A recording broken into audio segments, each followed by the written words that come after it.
கிறிஸ்துவுக்குள் பிரியமான அன்பு சகோதர சகோதரிகளே, தர்மையான நாளை காணும்படியாய் செய்த பிதாவாகிய தேவனுக்கு இயேசு கிறிஸ்துவின் மூலம் நன்றிகள் ஏறெடுப்போம்.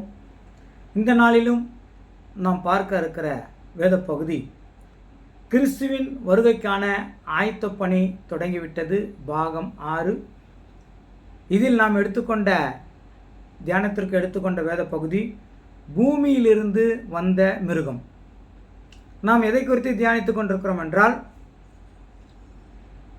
ஆங்காங்கே யுத்தங்களும் இயற்கை பேரழிவுகளும் காணும்போது உலகத்தின் முடிவுக்கு நாம் வந்துவிட்டோம் என்று அநேகர் நினைக்கிறார்கள்.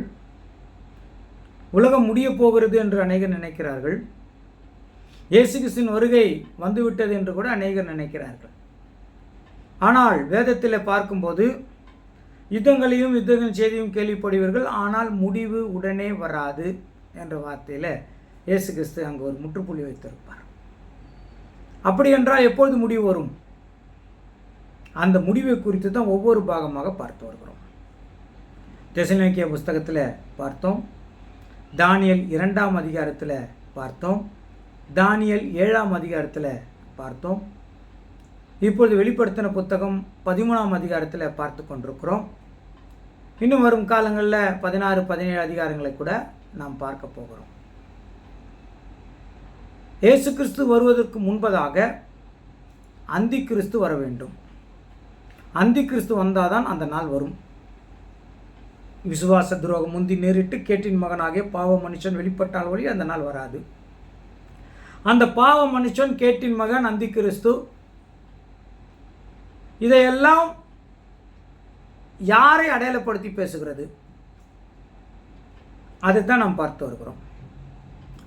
இப்போது அந்தி கிறிஸ்து வருவானா அப்படின்றால், அந்தி கிறிஸ்து வருவான் என்று சொல்லாமல் இப்பொழுதும் அநேக அந்தி கிறிஸ்துக்கள் இருக்கிறார்களே என்று வேதத்தில் நமக்கு யோவான் மூலமாக தெளிவுபடுத்தப்படுகிறது. அது யோவான் புத்தகத்தில் அந்தி கிறிஸ்து வருவான் என்கிறது தெளிவுபடுத்தப்பட்டிருக்கிறபடினாலே அந்தி கிறிஸ்து வருவான் என்று இல்லாமல் இப்பொழுதும் அநேக அந்தி கிறிஸ்துகள் இருக்கிறார்கள் என்று தெளிவுபடுத்தப்பட்டிருக்கிறதுனால அந்த காலத்திலிருந்து இப்போ வரைக்கும் அந்தி கிறிஸ்து இருக்கிறார்கள். அது யார் என்பதை அடையாளப்படுத்தணும். அவங்களும் எப்போ மகிமைக்கு வருவாங்கன்றதை பார்க்கணும்.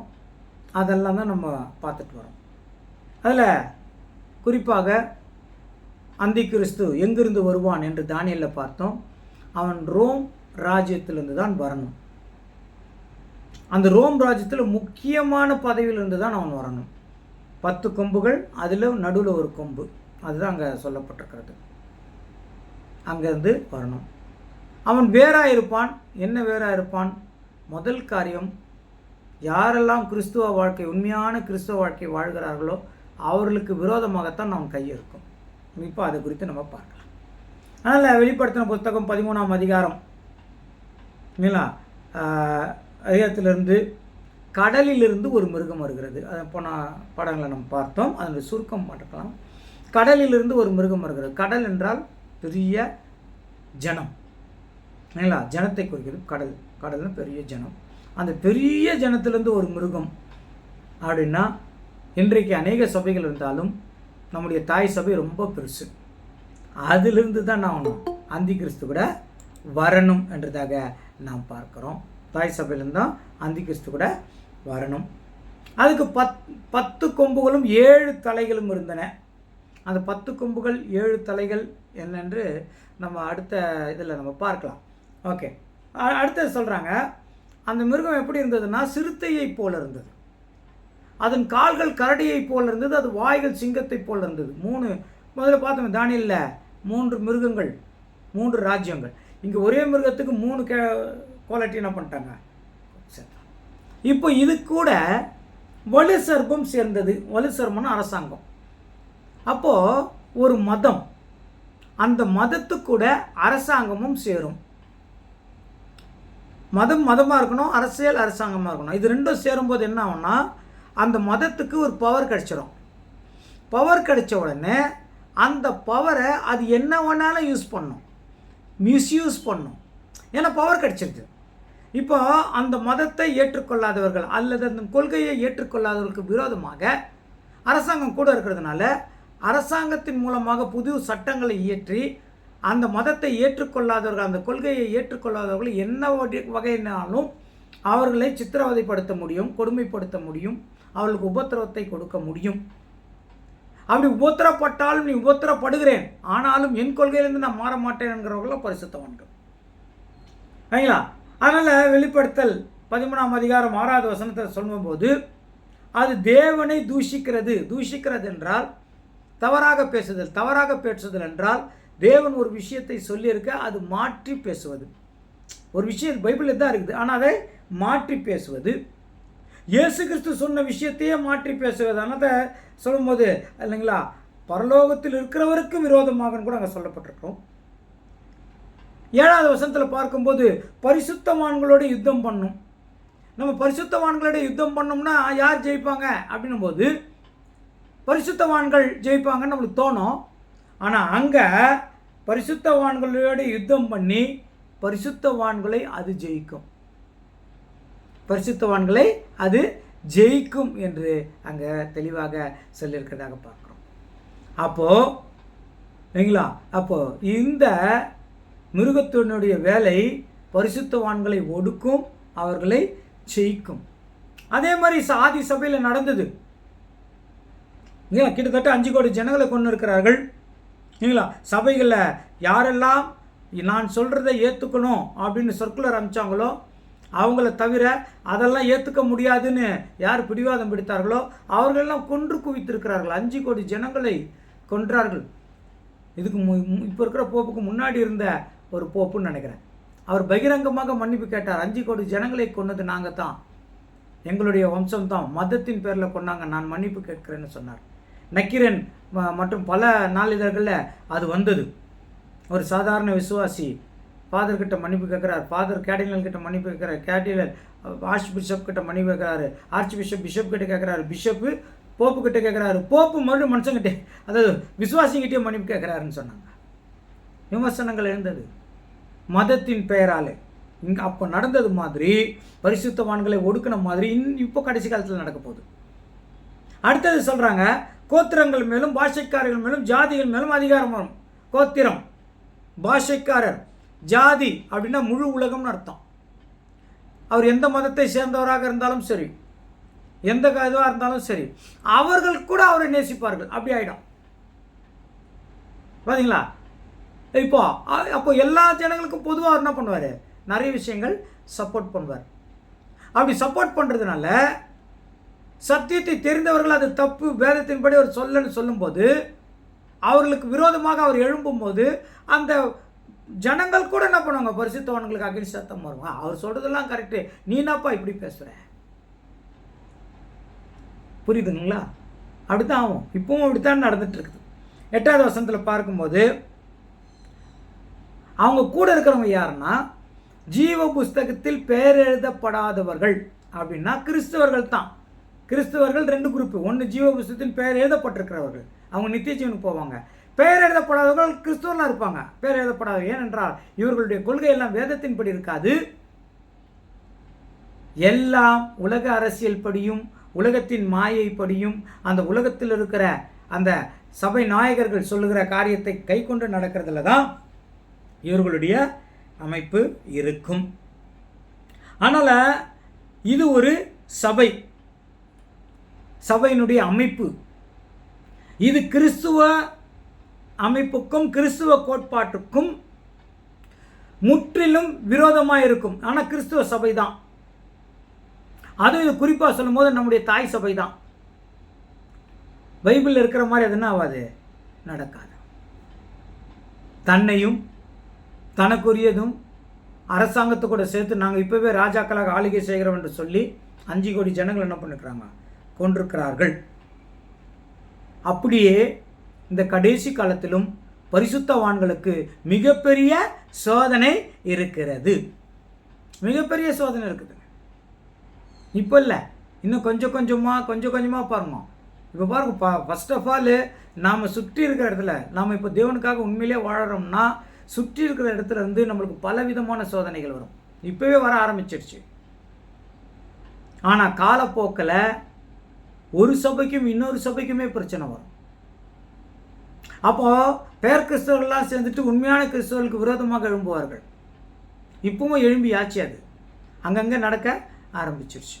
அப்போ அவங்களுக்கு போதிய சப்போர்ட் கிடைக்காது. ஏன்னா இவங்க அரசாங்கத்துக்கு போனோம்னா நீங்களும் கிறிஸ்டின் எதுக்கே சண்டை போட்டுக்கிறீங்க அப்படின்னு சொல்லி சமாதானம் ஆயிரும். ஆனால் அரசாங்கமும் இவங்க கூட சேர்ந்துருச்சுன்னா அப்போ என்ன ஆயிடும்னா, ஈஸியாக இவங்க போய் சொல்லும்போது, யார் இது உனக்கு நான் சப்போர்ட் வரேன், அவங்களை என்ன வேணாலும் பண்ணலாம், என்ன பண்ணலாம் சொல்லுன்னு கேட்குற நிலைமைக்கு வந்துடும்.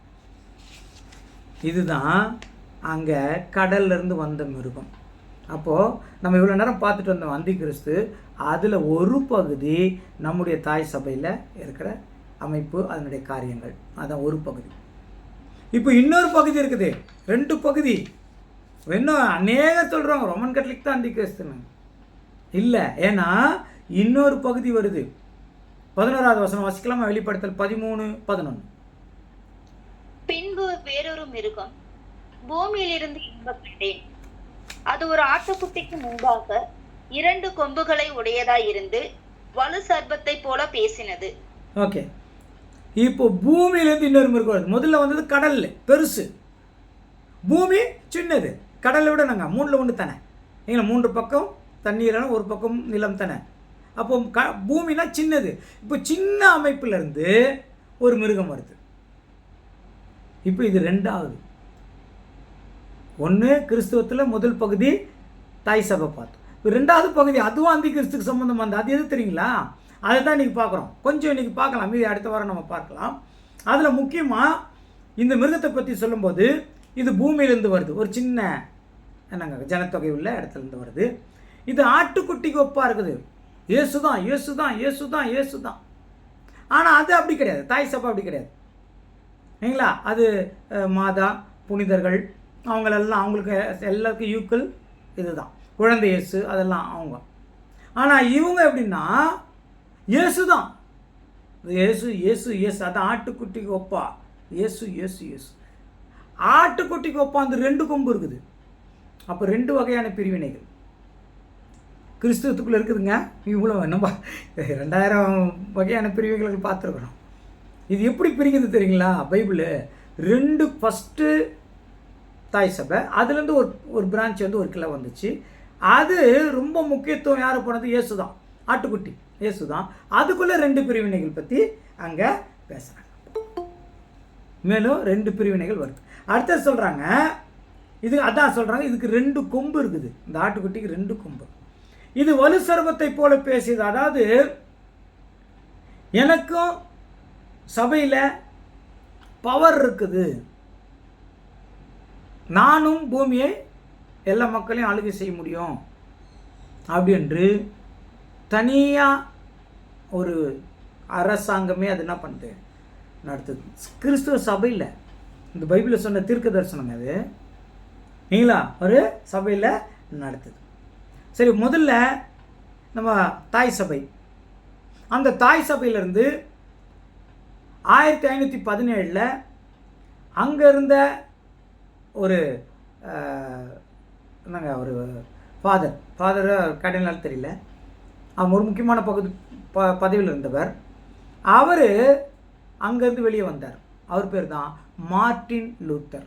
1517 இவர் எதுக்கு வெளியே வந்தார்னா, பைபிளில் விசுவாசத்தினால்தான் நீதிமான் பிழைப்பான் என்று எழுதியிருக்கிறது. ஆனால் போப் சொல்கிறாரு, நான் கையெழுத்து போட்ட அந்த சீட்டை காசு கொடுத்து நீ வாங்கிட்டீன்னா நீ ரட்சிக்கப்பட்டுருவ, பரலோகம் போயிடுவ. யாராவது உங்கள் குடும்பத்தில் யாருன்னா இறந்துருந்தாங்கன்னா அவங்களுக்கு அந்த சீட்டை வாங்கிக்க, அவங்களும் பரலோகம் போயிடுவாங்க அப்படின்னு நீங்கள் சொல்கிறீங்களே, அப்படி எங்கே இருக்குது பைபிளில்? விசுவாசத்தினால்தான் நீதிமான் பிழைப்பான்னு இருக்குது, ரட்சிப்புன்னு இருக்குது. நீங்கள் கொடுத்த சீட்டை வாங்கினாக்கா பாவம் மன்னிப்பு வந்துடும், நீங்கள் எப்படி சொல்ல முடியும் அப்படின்னு கேள்வி கேட்க ஆரம்பித்தார். ஏன் அவர் மட்டும் கேள்வி கேட்டாருன்னா, அந்த காலத்தில் ரோமன் கத்தோலிக் சபையில் அந்த பிரீஸ்டை தவிர வேறு யாரும் பைபிள் படிக்கக்கூடாது, அது ஒரு சட்டம். அப்படி பைபிள் படித்தா அது பரிசுத்தமானது, நாங்கள் அதுக்குன்னு நிறைய விஷயங்கள் செய்து நாங்கள் வந்துக்கிறோம், எங்களை தவிர மற்றவங்க படிச்சிங்கனாக்கா அது மத துரோகம், அதை பரிசுத்த குலைச்சல் ஆக்கிட்டீங்க. அப்படி அந்த வேதத்தை பரிசுத்த குலைச்சல் ஆக்கினவர்கள் வாழ தகுதியற்றவர்கள் என்று சொல்லி அவங்களை கொலை பண்ணிடுவாங்க. அதனால தான் நான் இதெல்லாம் சும்மா சொல்லலை. நீங்கள் நெட்டில் போய் சர்ச் பண்ணி பாருங்க. சபை வரலாற்றை பற்றி, பைபிள் வரலாற்றை பற்றி முதல்ல பாருங்க. பைபிள் எப்படிலாம் நம்ம கைக்கு வந்தது, எவ்வளோ சோதனைக்கு அப்புறம் வந்ததுன்னு அதில் இருக்குது பாருங்க. அப்படி பைபிள் மொழிபெயர்ப்பு செஞ்சவர்களுடைய நிலைமைகள் என்ன ஆச்சுன்றதை பாருங்க, உங்களுக்கு எல்லாம் தெரியும். அப்படி வேதம் ஒன்று மாறி மாறி இன்றைக்கி யார் வேணாலும் வேதம் படிக்கிற மாதிரி வந்துருச்சு. யாரால? மார்ட்டின் லூத்தர் தான் அதுக்கு முக்கிய புள்ளி. அவர் தான் அங்கே ஃபஸ்ட்டு அதை ஓப்பன் பண்ணுவார். அப்போ என்ன பண்ணிட்டாருன்னா, இவர் பைபிள் படித்தார் இல்லையா, இவர் ஒரு பிரீஸ்ட் தான். பைபிளை படித்தார் இல்லையா, அந்த பைபிளை படித்து அந்த பைபிளில் இருக்கிற விஷயங்கள் பொருந்தலைன்னு சொல்லி கிட்டத்தட்ட 99 பாயிண்ட்ஸை ஒவ்வொரு சர்ச்சு வாசலையும் எழுதி ஒட்ட ஆரம்பிச்சிட்டார், சபையார் பார்க்கட்டும் அப்படின்னு. அப்போது ரோமன் கேத்தலிக் முறையின்படி யாராவது போப்புக்கு விரோதமாக பேசினா அவர்கள் மரணத்திற்கு உட்பட வேண்டியவர்கள், மரண தண்டனை தான் அவர்களுக்கு, மறிக்க வேண்டியவர்கள். அப்போ இவரையும் மறிக்கிறதுக்கு பிளான் பண்ணாங்க, கொலை பண்ணுறதுக்கு. ஆனால் தேவன் அவர் கூட இருந்ததுனால தேவன் அவரை தப்புவித்து அவர் தனியாக வந்து புராட்டஸ்டன்னு ஒன்று ஆரம்பித்தார். புராட்டஸ்டன் அதுதான் ஆடு, புராட்டஸ்டன் தான் ஆடு. அதாவது புராட்டஸ்டன்னா புராட்டஸ்ட் சண்டை போட்டு என்ன பண்ணியிருக்காங்க, வெளியே வந்திருக்காங்க. அதுதான் புராட்டஸ்டன்ட் அவர் என்ன பண்ணார், ஆரம்பித்தார். புராட்டஸ்டன்ட் ஆரம்பித்து மார்ட்டின் லூத்தர் கார வரைக்கும் அது ஸ்மூத்தாக போயிட்டு இருந்தது. மார்ட்டின் லூத்தர் மரித்த பிறகு அவர் கூட இருந்தவங்கெல்லாம் ஒவ்வொரு கொள்கையில் ஒவ்வொரு சபைகள் வச்சாங்க. அதில் தான் மெத்தடிஸ்ட்டு, பேப்டிஸ்ட்டு, செவன்த் டே அட்வென்ஷன் அப்படி நிறைய சபைகள் அப்போ அந்த காலத்தில் வந்தது. அதில் ஒருத்தர், அதாவது ஹென்றி த ஹெட் அப்படின்றவர், இந்த மார்ட்டின் லூத்தர் சபையின் அந்த கொள்கையில் என்ன ஆச்சுன்னா, அவர் வந்து 2வது திருமணம் பண்ணுறதுக்கு ரொம்ப விருப்பப்பட்டார். ஆனால் இந்த கொள்கை அவருக்கு தடையாக இருக்குது, மார்ட்டின் லூத்தர் கொள்கை தடையாக இருக்குது. 1620 ஒரு சம்பவம் நடந்துச்சு. அதுக்கு முன்னாடி இதை சொல்லிடுறோம் பாருங்க. அப்போ அவர் என்ன பண்ணார், அந்த சபையிலேருந்து வெளியே வந்து சர்ச் ஆஃப் இங்கிலாண்டுன்னு அவர் நடத்தினார். சர்ச் ஆஃப் இங்கிலாண்டு அப்போது ஒரு கொம்பு ஆயிடுச்சு. ஃபஸ்ட்டு ஆடு மார்ட்டின் லூத்தர் காலத்தில் உருவான சபை. அப்போ அதுலேருந்து வெளியே வந்தது சர்ச் ஆஃப் இங்கிலாந்து, அதுதான் ஒரு கொம்பு. அந்த சர்ச் ஆஃப் இங்கிலாண்டுலாம் ஒரு கொம்பு ஆயிடுச்சு. 1920 சபையில் எங்களுக்கு ஒரு ஃப்ரீடம் இல்லை, நாங்கள் ஃப்ரீடமாக எதுவும் செய்ய முடியல, அதனால் நாங்கள் தனித்து இயங்கிக்கிறோம் அப்படின்னு முடிவு பண்ணி, அது உலகம் முழுவதும் பண்ணணுமே தனித்து இயங்குறதுன்னா. அதுக்காக இவங்க செலக்ட் பண்ண இடம் எதுனா அமெரிக்கா. 1620 அமெரிக்கா, அந்த தேசம் புதிதாக கண்டுபிடிக்கப்பட்ட தேசம், அங்கே போயிடலான்னு சொல்லி அந்த இடத்துல போய் அங்கே புது சபையை உருவாக்கினாங்க. நீங்களா, அந்த சபை தான் 2வது பிரிவினை, 2 கொம்பு. இப்போ 2 கொம்பு என்னன்னு பார்க்கலாம். ஒன்று நீங்களா, அந்த ரோமன் அந்த மார்ட்டின் லூத்தருக்கு அப்புறம் வந்த மெத்தடிஸ்ட்டு, பேப்டிஸ்ட்டு, செவன்த் டே அட்வென்ஷனு, அப்புறம் சர்ச் ஆஃப் இங்கிலாண்டு, அப்புறம் church of South India, search of North India, நாங்கள் சிஎஸ்ஐ, அதுதான் இதெல்லாம் நாங்கள் லண்டன் மிஷினு, சரிங்களா, இதெல்லாம் ஒரு குரூப் ஆயிடுச்சு. ஏன்னா இவங்கெல்லாம் மார்ட்டின் லூத்தர் கீழேருந்து வந்ததுனால இவங்க எப்படி இருந்தாங்கன்னா சிலை வழிபாடை விட்டாங்க. ரோமன் கேத்தலிக்கில் சிலை வழிபாடு இருந்தது. கொள்கைகள் சபைக்கு, அதை வேதத்திற்கு இல்லாத கொள்கைகளை தான் நம்ம கடைபிடிச்சி நடக்கணும்னு வந்துச்சு. மெழுகுத்தி கொளுத்துறது, புனிதர்களை, இறந்த ப்ரீஸ்ட்டு யாரா இருந்தால் அவங்க புனிதர்கள், அவங்கக்கிட்ட கூட நம்ம ஜெபம் பண்ணலான்னு ஆனது. இப்படி நிறைய விஷயங்கள், ஜெபம் மாலை, அந்த ஜெபம் மாலைக்கு இந்த ஜெபம் தான் பண்ணணும், அந்த மாதிரி விஷயங்கள்லாம் கொண்டு வந்துட்டாங்க ஆச்சுங்களா. ஆனால் இவங்க என்ன பண்ணாங்க, மார்ட்டின் லூத்தர் அங்கேருந்து வெளியே வந்த உடனே அதெல்லாம் நமக்கு வேண்டாம், நாம் பைபிள் படித்தான் நடக்கணும், அதனால சிலை வழிபாடு டோட்டலாக கிடையாது, இயேசு கிறிஸ்துவின் வழிபாடு ஒண்டி தான் அப்படின்னு தான் ஆடு வந்துச்சு. அந்த ஆடில் மெத்தடிஸ்ட், பேப்டிஸ்ட், செவன்த் டே அட்வென்ஷன் இவங்கெல்லாம் ஒரு குரூப்பு, புராட்டஸ்டன்ட்ல வந்த ஒரு குரூப்பு, அதுதான் ஒரு கொம்பு. இன்னொரு கொம்பு 1620 அமெரிக்காவில் போய் செட்டில் ஆச்சு. அது நல்லா வளர ஆரம்பித்து 1950 சிலோனில் ரொம்ப பெருசாக வளர்ந்துச்சு. சிலோனில் ரொம்ப பெருசாக வளர்ந்து 1950 தான் இந்தியாவுக்குள்ளே வந்துச்சு. அதுதான் சிலோன் பெந்தகோஸ்தே, ரெண்டாவது கொம்பு. இல்லைங்களா? அதுதான் இப்போ தி பெந்தகோஸ்தேன்னு இருக்குது. இப்போ 2 கொம்பு. இப்போ ஒரு கொம்பில் எவ்வளோ பிரிவினைகள் இருக்குதோ ரெண்டாவது கொம்பில் எவ்வளோ பிரிவினைகள் இருக்குது. அதனால தான் நம்ம கேட்கும்போது நீங்கள் பெந்தகோஸ்தேக்காரங்களா அப்படின்னா எந்த பிரிவினைலாம் இருந்துக்கோ, அது ஆயிரக்கணக்கான பிரிவினைகள் இருக்குது. வெள்ளை ட்ரெஸ் மட்டும் போடணும் அப்படின்றது ஒரு பிரிவினை இருக்குது, அது தெரியும், தி பெந்தகோஸ்தே.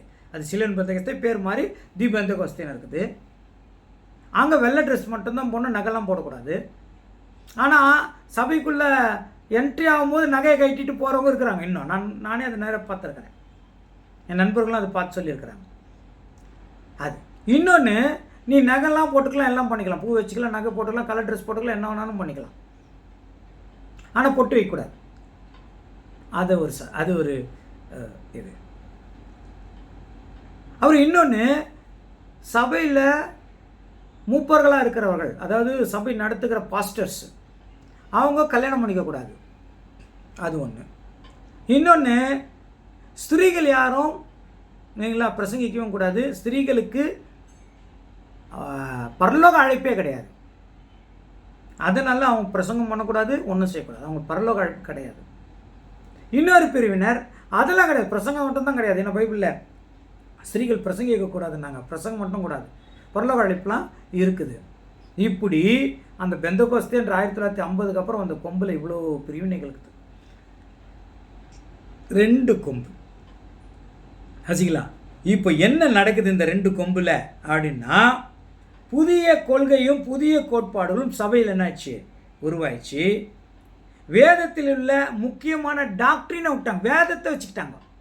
ரோமன் கட்லிக் வேதத்தையே விட்டாங்க, நான் சொல்கிறத நீ செய்யணுன்னாங்க. இவங்க வந்து என்ன பண்ணிட்டாங்க தெரியுங்களா, வேதத்தின் உள்ளவதை முக்கிய டாக்டரினை விட்டுட்டு மற்ற டாக்டரினுக்கு என்ன பண்ணிட்டாங்க, ரொம்ப முக்கியத்துவம் கொடுத்துட்டாங்க. இந்த நான் சொன்னீங்களா 1620 அமெரிக்காவில் ஸ்டார்ட் ஆச்சு சொன்னீங்களா, அதுதான் பெந்தகோஸ்தே சபை. அமெரிக்காவில் ஸ்டார்ட் ஆகும்போது சாத்தான் அவர்களுக்கு யோசிக்க முடியாத அளவுக்கு என்னங்க பணத்தை என்ன பண்ணிட்டான், கொடுக்க ஆரம்பிச்சு. யோசிக்க முடியாத அளவுக்கு பணம் கொடுத்துட்டான். ரொம்ப பெரிய பணக்கார ஆயிட்டாங்க. ஒரு அரசாங்கமே நடத்துகிற அளவுக்கு அவங்கக்கிட்ட என்ன ஆயிடுச்சு, பணம் வந்தது. ரொம்ப பணம் ஜாஸ்தி ஆயிடுச்சு. அதாவது பணத்தின் மேல் அதிக ஆசை வந்தது, இடத்தின் மேல் அதிக ஆசை வந்தது, சீமான்கள் ஆக வேண்டும் என்கிற ஆசை அதிகமானது. அதனால் சபைக்குள்ளே என்ன பண்ணிட்டாங்கன்னாங்க, பணத்தாசை ஆசீர்வாதம் என்று போதனை வந்தது. பணத்தாசை ஆசீர்வாதம், பணம், உனக்கு பணம் கிடைக்கும் கிடைக்கும் கிடைக்கும் கிடைக்கும் கிடைக்கும், எக்கச்சக்கமாக கிடைக்கும், உனக்கு எந்த அளவுக்கு கிடைக்கணுமோ அந்த அளவுக்கு எனக்கு கூட உனக்கு அந்த அளவுக்கு கிடைக்கும். அதுதான் போதனை ஆச்சு. பணம் பணம் பணம் பணம் பணம் தான் போதனை. சத்தியெல்லாம் போச்சு. நீ என்னவா இருந்தாலும் தேவன் ஆசீர்வதிப்பார் ஆசீர்வதிப்பார் ஆசீர்வதிப்பார்னு சொன்னா தான் சந்தோஷம். அதே பேச ஆரம்பிச்சாச்சு.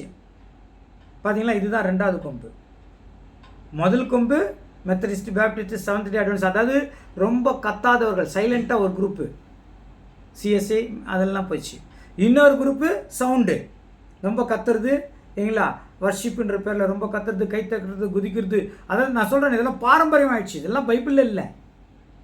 இல்லைங்களா, பைபிளில் சபரிகாலப்பான்னு அப்படி வர்ண பாஷை பேச கை தட்டி குதிக்க சொன்னாங்களா அப்படின்னா அதுக்கு போதுமான ஆதாரமே இல்லை. இதெல்லாம் ஏன் பண்ணுற அப்படின்னா சொல்கிறதுக்கு ஆள் இல்லை. தேவனை ஆவியோடு உண்மையோடு தானே தொழுது கொள்ளணும்னு சொன்னாங்க. அதை ஏற்றுக்கிற மனசு யாருக்குமே வரல. ஏன் வரலன்னா, இங்கே அந்த சபையினுடைய போதனைகள் என்ன பண்ணிட்டாங்கன்னா, ரொம்ப பணத்தாசை பணத்தாசை பணத்தாசை என்ன பண்ணிட்டாங்க காட்டி பண போதனை ஆயிடுச்சு. மாடர்ன் கிறிஸ்டியனோட போதனை அது ஆயிடுச்சு. அதாவது முதல் மிருகம் நான் தான் எல்லாம் என்று சொல்லி பாதி ஜனங்களை மோசம் பண்ணிடுச்சு. 2வது மிருகம் ஆசீர்வாதம், அடையாள அற்புதம் என்ற ஒரு தவறான போதனையை சொல்லி மீதி ஜனங்களெல்லாம் மோசம் பண்ணிடுச்சு. விசுவாச துரோகம் வந்துடுச்சு. அதுதான் வெளிப்படுத்தல் 13ஆம் அதிகாரம் 13வது வசனம். வெளிப்படுத்தல் 13:13. அன்றியும் அது மனுஷருக்கு முன்பாக வானத்திலிருந்து பூமியின் மேல் அக்கினியை இறங்க பண்ணத்தக்கதாக பெரிய அற்புதங்களை நடப்பித்து 14 மிருகத்தின் முன்பாக அந்த அற்புதங்களை செய்யும்படி தனக்கு கொடுக்கப்பட்ட சத்துவத்தினாலே பூமியின் குடிகளை மோசம் யார பூமியின் குடிகள் முதல்ல ஒரு குரூப்பு, அந்த ரோமன் கேத்தலிக் அப்படின்ற ஒரு குரூப்பு, அவங்க ஜனங்கள் அங்கே அந்த ஜனங்கள் மோசம் போயிட்டாங்க, பைபிள் இல்லாதெல்லாம் பேச ஆரம்பித்து அது ஒரு மாதிரி பண்ணிட்டாங்க. நீங்களா பைபிளை படிக்கக்கூடாது அது பண்ணிட்டாங்க. மற்ற பேர்லாம் எங்கே இருந்தாங்க, அவங்க யார் யார் என்னென்ன மத வழிபாட்டில் இருந்தாங்களோ அப்படி இப்படி இருந்தாங்க. ஆனால் இந்த என்ன பண்ணிடுச்சுன்னா அடையாளம் அற்புதம் என்ற பேரில் நீங்களா பெரிய பெரிய அற்புதங்கள் செய்து மீதி இருக்கிற குடிகளாம் அற்புதத்தை பார்த்து ஓடுற மாதிரி பண்ணிடுச்சு. புரியலா? ஆனால் கடைசி காலத்தில் அடையாள அற்புதம் நடக்கும்னு அதன் மூலம் ஒரு பெரிய கூட்டம் ரட்சிக்கப்படும்னோ வேதத்தில் எந்த ஆதாரமும் இல்லை. அப்போது நம்ம ஜெபம் பண்ணால் அடையாள அற்புதம் நடக்காதான்னா நம்ம தேவன்கிட்ட கையெடுத்து கும்பிட்டு கேட்குறோம், ஐயா அவங்களுக்கு உடம்பு சரியில்லாமல் இருக்கிறாங்க, அவங்களை நல்லா இருக்குங்கப்பான்னு எடுத்து கேட்குறோம். அவர் செய்து செய்யாத அவர் இஷ்டம், அவரால் நல்லா ஆயிடுச்சுன்னா அவ்வளோ தான், அதோட விட்டு போயிடணும். நான் ஜபித்தால் தேவன் கேட்பார். அதனால் உங்களுக்காக ஜபிக்கிறேன், நீங்கள் வாங்க பிணியாளிகளே வாங்கன்னு கூப்பிடக்கூடாது. அப்படி கூப்பிட்டு அடையாள அற்புதம் செய்கிறது தேவன் செய்கிற காரியமே இல்லை. உங்களுக்கு எந்த கஷ்டமும் இல்லை, எந்த பிரச்சனையும் இல்லைன்னு சொல்லவில்லை. தன் சிலுவை எடுத்து என்னை பின்பற்றி வர கடவுள் நாங்கள் அது சொல்ல மாட்டோன்றோம். நம்ம வருத்தப்பட்டு பாரம் சுமப்பவர்களே எல்லோரும் என்னிடத்தில் வாருங்கள், நான் உங்களுக்கு இளைப்பாறுதல் தருகிறேன், அது வரைக்கும் சொல்கிறோம். என் நுகத்தை நீர் ஏற்றுக்கொள்ள இயேசு கிறிஸ்து சொன்னார், அந்த லைன்ல சொல்றதே இல்லை. கரெக்டுங்களா? தேவன் உன்னை விட்டு விலகுவதில்லை, உன்னை கைவிடுவதும் இல்லை, அது மட்டும் சொல்கிறோம். எபிரேயர் 13:5 இல்லைங்களா? ஆனால் நீ பண ஆசை இல்லாதவனாய் இருந்து உனக்கு இருக்கிறதையே போதும் என்று எண்ணுங்கள், அப்பொழுது நான் உன்னை விட்டு விலகுவதில்லை, உன்னை கைவிடுவதும் இல்லைன்னு அந்த வசனம். ஆனால் பாதி கட் பண்ணிட்டு பாதி மட்டும் வச்சுக்கிறோம். ஏன்? அதுதான் சொன்னேன், இந்த 2வது கொம்பு பணம் பணம் பணம்ன்றது என்ன பண்ணுறது, ஃபுல்லாக ஃபோக்கஸ் பண்ணி ஒரு பக்கம் நிறைய பணம் சம்பாதிக்கிறதும், இன்னொரு பக்கம் அதுக்கான வழிகள் நம்மளுக்கு கற்றுக் கொடுத்து உங்களுக்கு பணக்காராக்குறோன்னு சொல்கிறதும், இதை நிமித்தம் நிறைய பேர் ஆசைப்பட்டு வருறதும், அதுக்கு ஒரு ஊன்றுகோலாக வைக்கிறது தான் நான் அடையாள அற்புதம். சரி, அடையாள அற்புதத்தை பற்றி கடைசி காலத்தில் ஆரம்ப காலத்தில் அடையாள அற்புதம் இருந்தது. ஆனால் கடைசி காலத்தை பற்றி சொல்கிற எந்த இடத்துலையும் அடையாள அற்புதம் இல்லைங்க. அதுக்கு பதில் என்ன சொல்கிறாங்க தெரியுமா? 2 தெசலோனிக்கேயர் 2ஆம் அதிகாரம் 9வது வசனம் வாசிங்களேன். 2 தெசலோனிக்கேயர் 2:9. அந்த அக்கிரமக்காரனுடைய வருகை சாத்தானுடைய செயலின்படி சகல வல்லமையோடும் அடையாளங்களோடும் பொய்யான அற்புதங்களோடும். எப்படிங்க? சகலவித வல்லமையின்படி அந்த அக்கிரமக்காரன் யாருங்க? அந்தி கிறிஸ்து வரும்போது தான் இந்த அடையாள அற்புதம் ஜாஸ்தி ஆகும்.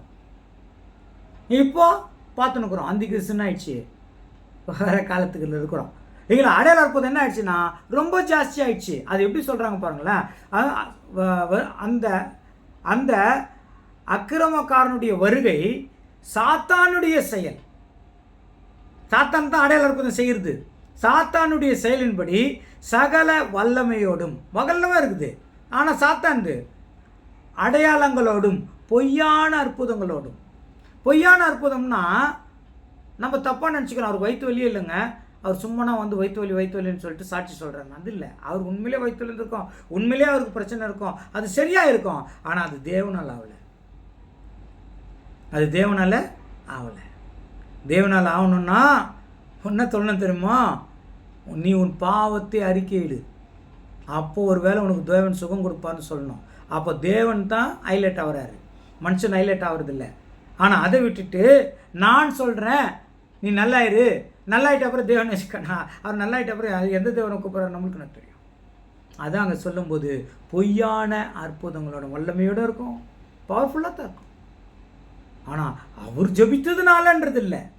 ஆனால் அவருக்கு நம்ம தேங்க்ஸ் சொல்லலாம், அப்போ நீங்கள் ஜபித்துங்க தேவன் அற்புதம் செஞ்சார். ஆனால் ஜபித்தவர் என்ன பண்ணக்கூடாது, என்னால் ஆகுதுன்ட்டு அவர் என்ன பண்ணக்கூடாது, இன்னொரு வாட்டி வாங்க நான் உங்களுக்கு ஜெபம் பண்ணுறேன் சரியாருன்னு சொன்னாலே முடிஞ்சிச்சுங்க. நம்மக்கிட்ட ஒன்றுமே கிடையாது. ஆனால் நமக்கு ஒரு இரக்க குணம் வச்சுருக்கிறாரு. யாருன்னா கஷ்டப்படுறவங்களுக்காக ஜபிக்கணும்ன்ற இரக்க குணம் நம்மளுக்கு வச்சுருக்கிறார். மற்றவர்களுக்காக ஜபிங்கள்னு சொல்லியிருக்கிறார். ஆனால் நான் ஜபித்தா நல்லா ஆக்குறேன்றதுலாம் தவறான செயல். அது நடக்கவே நடக்காது, நடக்கவும் முடியாது. அது தேவன் தான் முடிவு பண்ணுறார். பொய்யான அற்புதமாயிடுச்சா? அடுத்தது சொல்கிறாங்க 10வது வசனம். கெட்டு போகிறவர்களுக்குள்ளே அநீதியினால் உண்டாகும் சகலவித வஞ்சகத்தோடும் இருக்கும். இல்லைங்க, வஞ்சகம் இருக்குது அதுக்குள்ளே. வஞ்சகம்னா நாங்கள் கள்ள நோட்டு நல்ல நோட்டுன்னு நினச்சி நம்ம பயன்படுத்தினுக்கிறோம். அது பிடிக்கும் போது தான் தெரியாது கள்ள நோட்டுன்னு. கள்ள நோட்டு எப்போவுமே நல்ல நோட்டு மாதிரி 100% நல்ல நோட்டை தான் அடிப்பாங்க. அதில் சில மிஸ்டேக் வச்சு தான் கண்டுபிடிக்கிறாங்க. அடிக்கிறவனும் சில மிஸ்டேக்ஸோடு அடிக்கணும்னு பண்ணுறதே கிடையாது. ஏன்னா அவன் புழப்படுமே. அப்போ அதுதான் வஞ்சகத்தோடு இருக்கும். யாருக்கு வஞ்சகம் இருக்குங்க? கெட்டு போகிறவர்களுக்குள்ளே. அவங்க பைபிள் மேலே இன்ட்ரெஸ்ட் இல்லை, தேவனுடைய வார்த்தை மேலே இன்ட்ரெஸ்ட் இல்லை. யார் அடையாளம் செய்கிறாங்களோ அவர் தான் கடவுள், அவங்களுக்கு அவர் தான் தெய்வம். அவர் சொல்கிற வாக்கு தான், அவர் பேச்சை தவிர வேறு எதுவுமே செய்ய மாட்டாங்க. பார்த்தீங்களா? அப்படி ஆகிடும். கொஞ்சம் யாராவது ஹெல்ப் பண்ணாங்கனாக்கா வச்சுங்க, பைபிளே பார்க்க மாட்டாங்க. அந்த ஹெல்ப் பண்ணுறவர் தான் கடவுள். ஹெல்ப்பு வேறு, தேவன் வேறு. ஒருத்தர் உங்களுக்கு ஹெல்ப் பண்ணால் திருப்பி அவங்களுக்கு ஹெல்ப் பண்ணிடலாம். ஆனால் தேவனுக்கு கொடுக்குற கணத்தை தேவனுக்கு மட்டும் கொடுக்கணும். அவர் கொடுக்குற வார்த்தைக்கு மரியாதை அவருக்கு மட்டும் தான் கொடுக்கணும். அந்த வார்த்தைக்கு வல்லமை உள்ளது, அது ஏற்றுக்கணும். ஆனால் அது அங்கே இல்லை. கெட்டு போகிறவர்களுக்குள்ளே அநீதினால் உண்டாகும் சகலவித வஞ்சகத்தோடு இருக்கும். அடுத்த சொல்கிறாங்க, ரட்சிக்கப்படத்தக்கதாய் சத்தியத்தின் மேலுள்ள அன்பை அவர்கள் அங்கீகரியாதபடினாலே அப்படி நடக்கும். சத்தியத்தின் மேலே அன்பு இல்லை. சத்தியம் தெளிவாக என்ன பண்ணியிருக்குது, சொல்லியிருக்குது. எவ்வளோலாம் தெளிவாக சொல்லியிருக்குது தெரியுங்களா? நீங்களா மத்தேயு 24:24 இயேசு கிறிஸ்து மரிக்கிறதுக்கு முன்னாடியே உலகத்தின் முடிவை பற்றி சொல்லிட்டு வரும்போது அதில் ஒரு முக்கியமான பங்கு சொல்கிறாரு. மத்தேயு 24:24 ஏனெனில் கள்ள கிறிஸ்துக்களும் கள்ள தீர்க்கதரிசிகளும் எழும்பி கூடுமானால் தெரிந்து கொள்ளப்பட்டவர்களையும் வஞ்சிக்கத்தக்கதாக பெரிய அடையாளங்களையும் அற்புதங்களையும் செய்வார்கள். கடைசி காலத்தில் செய்கிறவங்க, முதல்ல ஆரம்ப காலத்தில் இல்லை, இது கடைசி காலத்தில் சொல்கிறாங்க. கடைசி காலத்தை பற்றி தான் இயேசு கிறிஸ்து பேசிட்டே வர்றாரு. அங்கே இன்னொரு வாட்டி வாசிங்க, அது என்ன சொல்கிறாங்க? ஏனெனில் கள்ள கிறிஸ்துக்களும் கள்ள தீர்க்கதரிசிகளும் எழும்பி. பாருங்க, கள்ள கிறிஸ்துக்களும் கள்ள தீர்க்கதரிசிகளும். கள்ளன்னா நாங்கள் போலின்னா எப்படி? அவங்க இயேசு கிறிஸ்துவின் சாயல் இயேசு தான், அதாவது சபை ஊழியர்கள் தான். ஆனால் அவங்க பைபிள் படி சொல்லாமல், பைபிள் படி செய்யாமல் தன் சொந்தத்தில் எடுத்து செய்வார்கள். வசனத்தில் ஆதாரம் இருக்காது. வசன ஆதாரம் வேணும் இல்லையா? வசன ஆதாரம் இருக்காது. இல்லைன்னா வசனத்தை மாற்றி என்ன பண்ணிடுவாங்க, பேசிடுவாங்க. அதுதான் கள்ள கிறிஸ்துக்களும் கள்ள அப்போஸ்தலர்களும் எழும்பி. அப்புறங்க முடியும்னா தெரிந்து கொள்ளப்பட்டவர்களே, அழைக்கப்பட்டவர் தெரிந்து கொள்ளப்பட்டவர் உண்மையுள்ளவர் இல்லையா? அழைக்கப்பட்டவர் இல்லை, அழைக்கப்பட்டவர் நிறைய வந்துடுவாங்க. தெரிந்து கொள்ளப்பட்டவர் தேவனுக்காக வாழ்கிறவர்கள், அப்படியே கரெக்டாக பைபிள் படியே நடக்கிறவங்க, அவங்களே ஏமாறுற மாதிரி. கூடுமானால் தெரிந்து கொள்ளப்பட்டவர்களே வஞ்சிக்கத்தக்கதாக ஏதோ ஒரு விஷயத்தில் வஞ்சிச்சிருவோம். இல்லைங்க, அவர்கிட்ட போனால் அந்த பிரச்சனை சரியாகும்னு நான் நினைக்கிறேன். இயேசுக்கிட்ட போகிறது மறந்துச்சு, ஆவியோடும் உண்மையோடும் தொழுது கொள்ளுங்கள்ன்றது மறந்துடுச்சு, நீ முட்டி போட்டு தனியாக ஜெபம் பண்ணுன்றது போயிடுச்சு, சர்ச்சுக்கு போய் ஜெபம் பண்ணால் தான் உனக்கு எல்லாம் நடக்கணும் வந்துடுச்சு. அப்படியே போதிக்கிறாங்க. எங்கள் ஆலயம் திறந்தே இருக்கும், நீங்கள் எப்பொழுது வேணுமாலும் இங்கே ஜெபம் பண்ணி உங்களுடைய பிரச்சனைகளுக்கு முடிவு கட்டி கொள்ளலாம். ஏன் எங்கள் வீட்டிலேருந்து பண்ண ஆகாதா? இது எங்கே இருக்குது பைபிளில்? பைபிளில் முதல்ல சர்ச்சே இல்லை தெரியுமா உங்களுக்கு? நம்ம சர்ச்சுக்கு போகிறோமே, அப்படி பைபிளில் பண்ண சொல்லியே இல்லைங்க. சர்ச்சு எங்கே தெரியுமா நடந்தது? வீடுகள் தோறும் கூடினார்கள், அவ்வளோத்தான் இருக்குது. ஆனால் அந்த காலத்தில் ஒவ்வொரு வீடும் 2 கிரவுண்டில் இருந்திருக்கும் போல். பெரிய இப்போ நான் கூட ராஜஸ்தான் ஒரு ஆர்டிக்கல் பார்த்தேன், அதில் அப்படி தான் இருக்குது இல்லைங்களா? அது 2 கிரவுண்டு காம்பவுண்ட் வால் போட்டு வச்சுக்கிறாங்க. அதில் ஒரு குடில், அவங்க தங்குறதுக்கு ஒரு குடில், அவங்க சமைக்கிறதுக்கு ஒரு குடில், விருந்தாளி வந்தால் தங்குறதுக்கு ஒரு குடில், அப்புறம் டாய்லெட் பாத்ரூம், நடுவில் பெரிய இடம் காலியாக இருக்குது. அப்படின்னு திருப்பி திருப்பாங்க போல். சபை இல்லை. அப்புறம் காலப்போக்கில் என்னாச்சுன்னா இன்னும் நிறைய பேர் வர்றதுக்கு இடம் இல்லை. ஏன்னா இப்போ நம்ம வீடு 10க்கு 10 தான் வீடு, அந்த காலத்துக்கு வந்தாச்சு. இப்போ இடம் இல்லை, அதனால ஒரு பெரிய இடம் வாங்கி அதில் ஒரு 50 பேரோ 100 பேரோ 1000 பேரோ 10,000 பேரோ தங்குற மாதிரி ஒரு இடம் பண்ணி அங்கே போகலான்னு பிளான் ஆச்சு. அவ்வளோ காலப்போக்கில் மாற்றம். ஆனால் மாற்றத்தில் தான் கடவுள் இருப்பார், தேவன் இருப்பார், இயேசு கிறிஸ்து இருப்பார். அங்கே வந்து சிலுவைக்கு முன்னாடி புல்பிட்டாண்ட நின்று நீங்கள் ஜெபம் பண்ணிக்கலாம், அவங்க பிரச்சனை போயிடுன்னு போடுறாங்களே, அதுவே தப்பு. சபைகளுக்கு போய் ஜெபிக்கிறதே தப்பு. தேவையில்லை. நீங்கள் நின்ன இடத்துல ஜெபிக்கலாம். எங்கே 20 என் நாமத்தினால கூட்டியிருக்கிறீர்களோ அவர் மத்தியத்தில் நான் இருப்பேன். ஓகே, 2 பேர் 3 பேருக்கு அங்கே வராங்க, அவங்க கூட சேர்ந்து ஜெபிக்கிறேன்னா போகலாம்.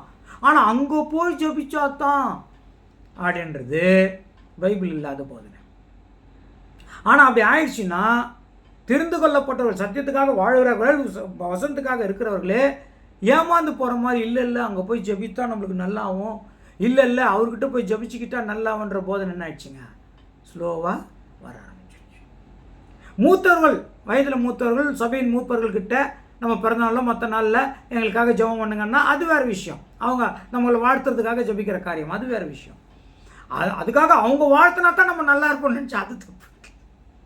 எவ்வளோ பேர் வாழ்த்துறது நல்லா இருந்துங்க. ஒரு கல்யாணத்தில் எவ்வளோ பேர் வாழ்த்துறாங்க. எல்லா கல்யாணமும் லாஸ்ட் வரைக்கும் அதே மாதிரி வாழ்ந்து அவர்கள் 60-70 வருஷம் இருக்கிறாங்களா? எவ்வளோ பேர் டைவர்ஸில் போகுது? அப்படி இல்லை. அது தேவன் நல்ல வாழ்க்கை வாழுது இது பண்ணுறது இல்லைனாங்க, தேவன் தான். நம்ம நல்லா இருக்கிறோன்னா அது காரணம் யார் தாங்க? தேவன் தான். நம்ம கெட்டு போகிறோன்னா அது காரணம் யார் தாங்க? நம்ம தான். அது தேவன் மேலே சொல்லக்கூடாது. தேவன் அநியாயத்தினால் சோதிக்கிறவர் அல்ல. கெட்டு போகிறவர்களுக்குள்ளே அப்புறம் என்ன சொல்லிட்டாங்க, கூடுமானால் தெரிந்து கொள்ளப்பட்டவர்களே வஞ்சிக்கத்தக்கதாக பெரிய அற்புத அடையாளங்கள் கடைசி காலத்தில் நடக்கும். இதை யார் செய்கிறாங்க அப்படின்னா, அதையும் இயேசு கிறிஸ்து மத்தேயு 7ஆம் அதிகாரத்தில் சொல்லணும் வர்றார். இவ்வளோ வசனங்கள் நம்மளுக்கு ஸ்ட்ராங்காக இருக்குது. மத்தேயு 7:22 வாசிக்கலாமா? அந்நாளில் அநேகர் என்னை நோக்கி, கர்த்தாவே கர்த்தாவே, உமது நாமத்தினாலே தீர்க்க தரிசனம் உரைத்தோம் அல்லவா? உமது நாமத்தினாலே பிசாசுகளை துரத்தினோம் அல்லவா? உமது நாமத்தினாலே அநேக அற்புதங்களை செய்தோம் அல்லவா என்பார். யாருங்க? ஊழியக்காரங்க. ஊழியக்காரங்கள தேவன் ரிஜெக்ட் பண்ணிடுறாரு. வேற எல்லாம் என்ன பண்ணுறாங்க, பரலோகம் போயிடுறாங்க. இவங்களால போக முடியல. அப்போ இயேசு கிறிஸ்து கிட்ட வந்து கேட்பாங்கன்னு சொல்கிறார். இப்போ என்ன கிட்ட வந்து கேட்பாங்க, உன் நாமத்தினாலே அடியல என்னங்க என்ன சொல்கிறாங்க, உன் நாமத்தினாலே தீர்க்க தரிசனம் சொன்னோம், உன் நாமத்தினால நாங்கள் என்ன பண்ணியிருக்கிறோம், பிசாசுகளை துரப்பினோம், உன் நாமத்தினாலே அநேக அற்புதங்கள் செஞ்சோம். 3 சொல்லிட்டாங்க. தீர்க்க தரிசனம், பிசாசை துரத்தணும், அநேக அற்புத அடையாளங்கள் செய்தோம். அப்போ என்ன புரிஞ்சுக்கணும் நம்மன்னா, பாவங்க இந்த ஊழியக்காரர்கள் தெரிஞ்சு செய்யலை, தெரியாமல் செய்கிறாங்க. என்ன தெரியாமன்னா, இவங்களுக்கு கொடுத்த டீச்சிங்கு அப்படியேப்பட்ட டீச்சிங்கை அப்படியே உள்வாங்கி செய்கிறாங்க. அதனால தான் நம்ம தெசலோனிக்கேயர்ல பாடுவாங்க, கெட்டு போகிறதுக்குள்ளே அநீதினால் உண்டாகும்னு. கெட்டு போகிறதுக்கு என்னடா பைபிள் இப்படி இருக்குது, பைபிள் இப்படி இருக்குதா, ஆராய்ந்து பார்க்கலாம். அதெல்லாம் இல்லை, கண்மூடித்தனமும் அவர் எனக்கு எவ்வளோ ஹெல்ப் பண்ணுறாரு, அவர் சொல்றது தான் வேத வாக்கு அப்படின்றது என்ன ஆயிடுச்சுங்க, வந்துச்சு. அப்போ இவங்களுக்கே தெரியல. என்னப்பா உன் நாமத்தினால நாங்கள் தீர்க்க தரிசனம் சொன்னோம், உன் நாமத்தினால பேய் ஓட்டணும், உன் நாமத்தினால அநேக அற்புத அடையாளங்கள் செய்தோம்னு சொன்னால், அது இயேசு கிறிஸ்து சொல்கிறாரு, அக்கிரமம் செய்கைக்காரர்களே. அப்போ இப்படி எடுத்துக்கலாமா? அதாவது தீர்க்க தரிசனம் சொன்னால் அக்கிரமமா? அடையாள அற்புதம் செஞ்சால் அக்கிரமமா? பிசாசை ஓட்டுனா அக்கிரமமா அப்படின்னு கேள்வி வருதா? ஆனால் இயேசு சொல்கிறார், ஆமாம் அக்கிரமம்ன்றார். எப்படி? நான் தெளிவாக சொல்லிட்டேன். தீர்க்க தரிசனம் எதுன்னு நான் தெளிவாக சொல்லியிருக்கிறேன். நீ அதை சொல்லாமல் குறி சொல்லுங்கிறேன். பேய், எந்த பேயை ஓட்ட சொன்ன? நீ எந்த பேயை ஓட்டுனுக்கிற? மரித்த ராமசாமி குப்புசாமி பேயை ஓட்டுனுக்கிற, தூக்கு போட்டுக்கணும், ஆக்சிடென்ட் சேர்த்துவேன், அவங்கள இவங்களுக்கு ஓட்டி ஓட்டினுக்கிறேன். அந்த பேய்கிட்ட வேறு டிஸ்கஷன் பண்ணுக்கிறேன். நான் பிசாசை தான் ஓட்ட சொன்னேன், நான் மரித்தவர்கள் ஓட்ட சொல்ல. ஏன்னா மரித்தவர்கள் பூமிக்கு கீழே அது அவங்க செய்தில் பங்கே இல்லை. பிசாசானவன் தான் மரித்தவர்கள் வேஷத்தை போட்டு ஏமாத்துறான்னு உனக்கு ஏற்கனவே நான் சொல்லிட்டேன். ஆதி ஆகமத்திலே அதை சொல்லிட்டேன். ஏதேன் தோட்டத்திலே அந்த சம்பவம் நடந்தது. சரிங்களா? நீங்கள் மறிக்கிறதுலே சொன்ன பொய்யை நிரூபிக்கிறதுக்காக பிசாசன் மரித்தவர்கள் வேஷத்தை போட்டுட்டு வந்து ஏமாத்துறான்னு நான் தெளிவாக சொல்லியிருக்கிறேன். ஆனால் அதை விட்டுட்ட அநீதியில் நீ பிரியப்பட்டு நீயும் கெட்டு மற்றவங்களையும் கெட்டு பேய் ஓட்டுறன்ட்ட. இது அக்கிரமம் இல்லையா பாரு? அதான் சொன்னார், வசனமே உன்னை நியாயம் தீர்க்கும். அடுத்தது உன்னை இல்லைங்களா, அக்கிரமம் செய்யக்காரர்களே என்னை விட்டு அகன்று போங்கள். என்ன சொல்றாரு பாருங்க, 24வது வசனம். ஆகையால் நான் சொல்லிய இந்த வார்த்தைகளை கேட்டு 23ல வாசிக்கிறேன். அப்பொழுது நான் ஒரு காலம் உங்களை அறியவில்லை, அக்கிரம செய்கைக்காரரே என்னை விட்டு அகன்று போங்கள் என்று அவர்களுக்கு சொல்லுவேன். அக்கிரமம் செய்கைக்காரர்களே என்னை விட்டு அகன்று போகல் என்று அவர்களுக்கு நான் சொல்லுவேன். ஆகையால் நான் சொல்லிய இந்த வார்த்தைகளை கேட்டு இவைகளின்படி செய்கிறவன் எவனோ அவனை கன்மலையின் மேல் தன் வீட்டை கட்டின புத்தி உள்ள மனுஷனுக்கு ஒப்பிடுவேன். பாத்தீங்களா, என் வார்த்தையை கேட்டு அதன்படி தான் நடக்கணும். நீங்க உங்க இஷ்டத்துக்கு ஒன்று செஞ்சுட்டு போனா அதெல்லாம் கணக்கு இல்லை. அப்புறங்க கண்மலைக்கு நான் என்ன பண்ணுவேன், ஒப்பிடுவேன் அப்படின்னு சொல்லிட்டேன். கரெக்டு, அவ்வளோதானே சிஸ்டர்? அவ்வளோதான். ஓகே, என்னை நோக்கி கர்த்தாவே கர்த்தாவே வர பாருங்க. 21 நினைக்கிறேன், பாருங்க. 22. வாசிங்க 22. அந்நாளில் அநேகர் என்னை நோக்கி, அதான் அங்கிள், அதில் பரலோகத்தில் இருக்கிற என் பிதாவின் சித்தத்தின் அது எத்தனாவது அது? 21 தான் அங்கிள். 21, அதான் கரெக்ட். பரலோகத்தில் இருக்கிற என் பிதாவின் சித்தத்தின்படி செய்கிறவனே பரலோக ராஜ்யத்தில் பிரவேசிப்பானே அல்லாமல் என்னை நோக்கி கர்த்தாவே கர்த்தாவே என்று சொல்லுகிறவன் அதில் பிரவேசிப்பதில்லை. ஒரே வாரத்தில் சொல்லிட்டாரு. தேவன் சித்தம் என்னன்னு புரிஞ்சுக்கிட்டு அதை செய்கிறவன் தானே சொல்ல. சும்மா கர்த்தாவே கர்த்தாவேன்னு கை தட்டுறது, குதிக்கிறது, கை தூக்குது, உட்காருது, ஏந்திருக்கிறது, இதெல்லாம் 4 பேர் பார்க்குற மாதிரி பண்ணிக்கிட்டே இருந்தாக்க பரலோகம் போயிடுமா? சொல்லுங்க பார்க்கலாம். அதை பார்த்து இன்னும் 4 பேர் பண்ணுறாங்க. ஓ, இப்படிலாம் பண்ணத்தான் நம்ம பரலோகம் போக போகுதுன்னு எங்கே இருக்குதுங்க வார்த்தை?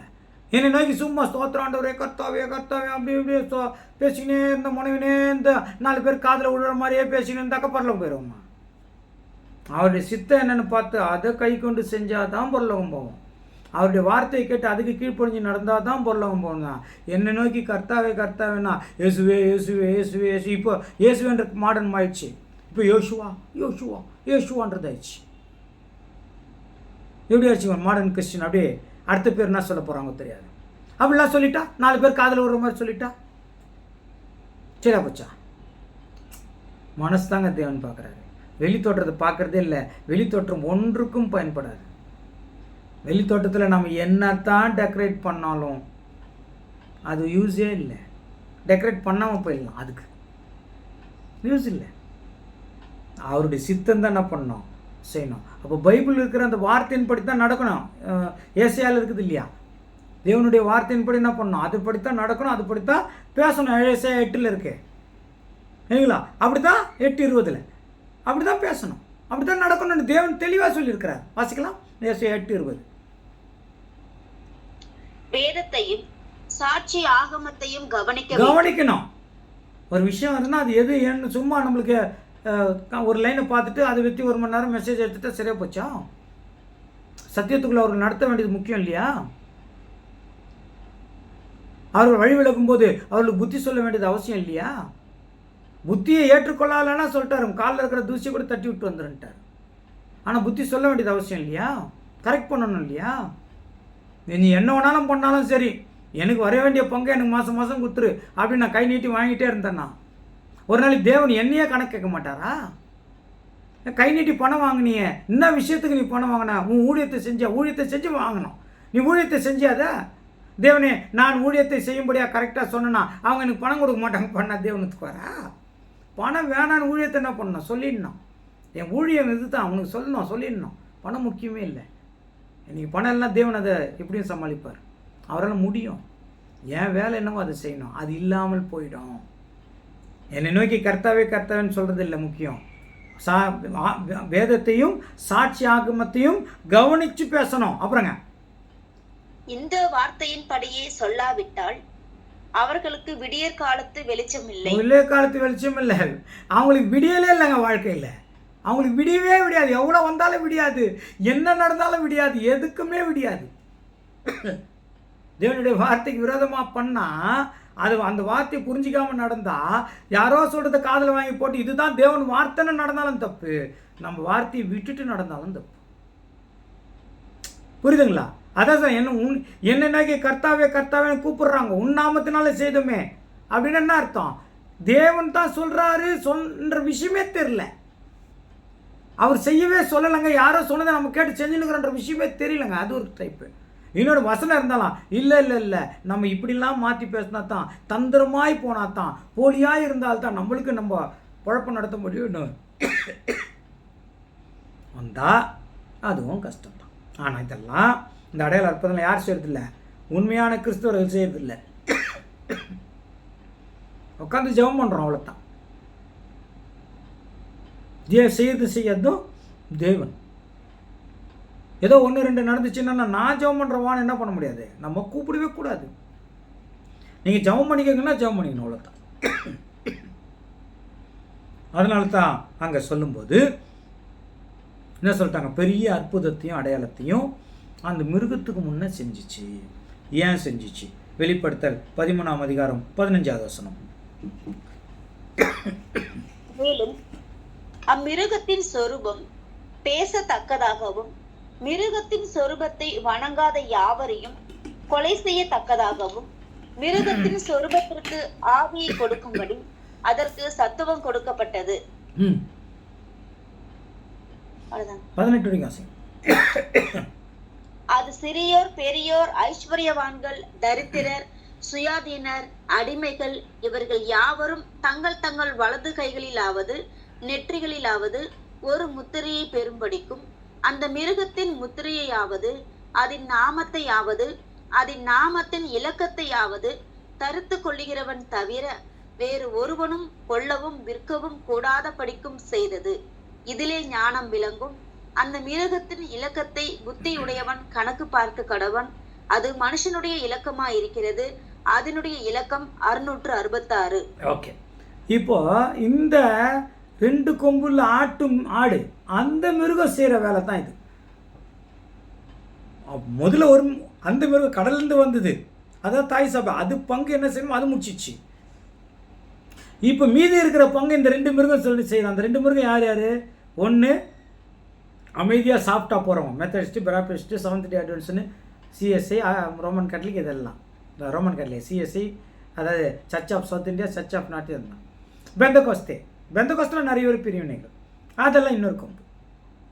ரெண்டுமே என்ன வேலை பண்ணுது அப்படின்னா, மேலும் அந்த மிருகத்தின் சொரூபம் பேசத்தக்கதா. எந்த மிருகம்?